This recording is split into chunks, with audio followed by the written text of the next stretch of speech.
Good morning, everybody. This is the Cyber Chronicles. My name is Brian Stevenson, and I am your host. We scrub the internet so you don't have to. We look for the most exciting articles on cybersecurity that are shared across the internet, and we talk about them on a weekly basis. This week, it's going to be no different. We've got a very exciting episodes. We've got ASUS software update you're going to want to be aware of. We're going to talk about how Facebook literally is killing cybersecurity. Very interesting op-ed piece on Forbes magazines. We're going to talk about the Android ecosystem and how pre-installed apps are jeopardizing your security and privacy. And we're going to talk about Office Depot did a big no-no, and they're going to now have to pay for it. So let's get started. Okay, our first article comes to us from the Register UK edition, Hathaway savaged by British Code Review Board. This is our title, Over Piss Poor Dev Practices. So the Oversight Board in Great Britain said the Chinese company is a threat to British security after all, and some existing mobile network equipment will have to be ripped out and replaced to get rid of some said threat. So they're continually increasing their ante against Hathaway. I know that's not how you pronounce it, but that's how I say it. Revealed serious systemic defects in their software development and their cybersecurity competence. So from the Register, they're pulling out that equipment across Great Britain and the government sector. I think it's not going well for that company, and we'll have to see if they can even exist moving forward. So that is our first article. Let's move on to the next one. Okay, our next article comes to us from the Hacker News, but there's a lot of articles out there on the net right now. ASUS software updates server hacked to distribute malware. This is an interesting article on the Hacker News. They talk about the CC Cleaner hack. You're probably aware or remember that, and they talk about that. There was a supply chain attack that affected more than 2.3 million users with a backdoor version of the software. So what this hack was is they were pushing out firmware updates, and people were uploading it to their ASUS wireless routers in most cases, and it was taking control of those devices, and it was a state-sponsored hacker last month managed to hack ASUS Live automatic update. So this is a pretty malicious way to infect people, is an automatic update, which they're assuming they're getting new code to prevent themselves from being hacked. So Wired Magazine also has a great article on this, on how to make sure that your wireless router has not been affected, and if it has been, how to update your device to make sure that it's being used the way you want it to. So that's our next article. Let's move on to our third most popular article of the week. Okay, our next article comes from Forbes. I love their content.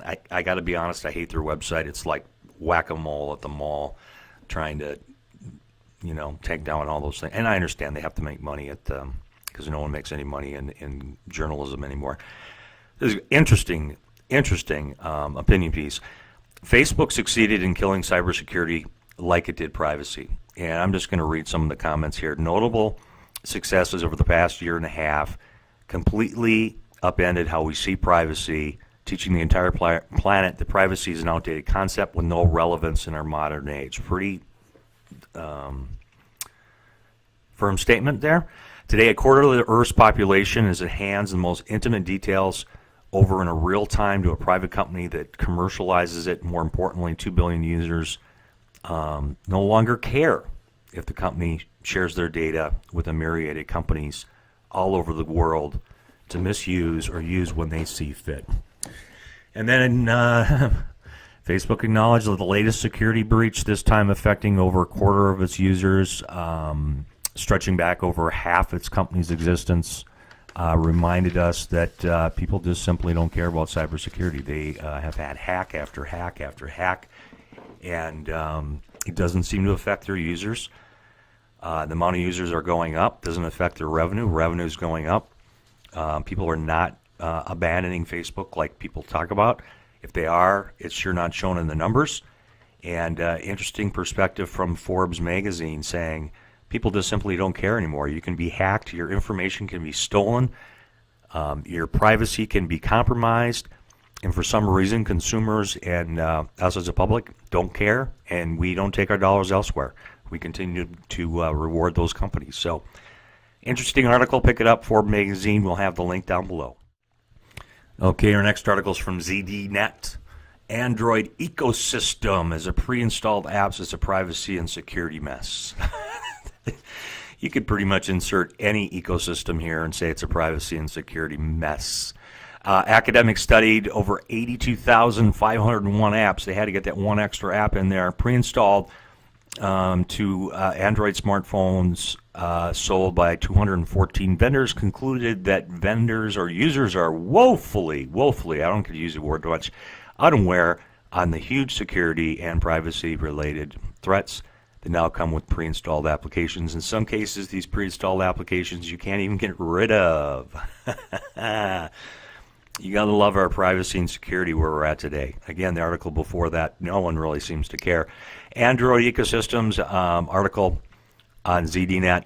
Read it if you're interested about all of the privacy and security messes they have there. And we're going to move on to our top article, which you're not going to believe, so stay tuned. Okay, our next article comes to us by arstunesia.com. Just an amazing article about Office Depot. You got to pick this up. This article hit the street on Friday, but yet was able to overcome all the other articles on cybersecurity and show up in first place in terms of shares. Office Depot and partner company tricked customers into buying unneeded tech support serviced by PC scans that gave false results, according to the FTC. Consumers paid up to $300 each for these unnecessary services. So FTC announced that Office Depot and supplier support.com will have to pay up to $35 million to settlement with the agency, and $25 million support.com will have to pay, and then they use the money to use for refunds for wrong customers. But between 2009 and 2016, Office Depot and Office Max offered computer scans inside their stores using a PC health check used by licensed by support.com. The defendants bilked unsuspecting customers out of tens of millions of dollars for their health check, costing diagnostic and costly repairs.